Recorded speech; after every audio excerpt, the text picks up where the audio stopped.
ମିତ୍ର ଦଶକ ଓ ସମ ଏକକ ପ୍ରଣାଳୀରେ ଗୁଣନ।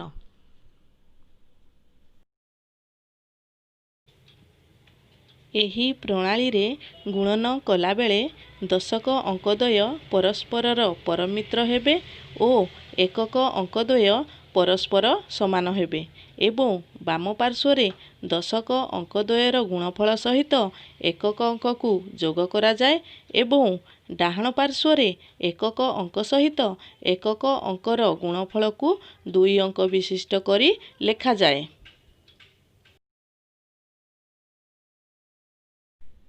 ଉଦାହରଣ 1 23 ଗୁଣନ 83। ଏଠାରେ ଏକକ ଅଙ୍କଦ୍ୱୟ ସମାନ ଏବଂ ଦଶକ ଅଙ୍କଦ୍ୱୟ ପରସ୍ପରର ପରମିତ୍ର ଅଟନ୍ତି।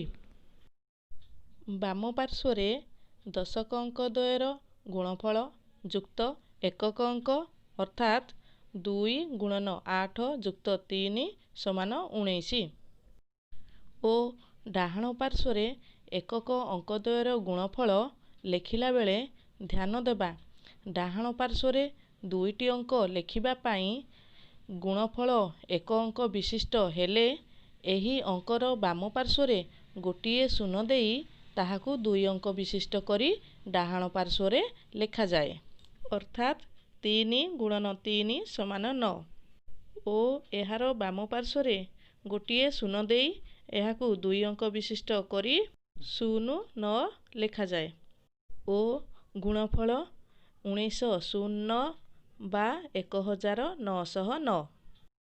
ଉଦାହରଣ 2 74 ଗୁଣନ 34। ଏହି ସଂଖ୍ୟା ଦୁଇଟିରେ ଏକକ ଅଙ୍କଦ୍ୱୟ ସମାନ ଓ ଦଶକ ଅଙ୍କଦ୍ୱୟ ପରସ୍ପରର ପରମିତ୍ର ଅଟନ୍ତି।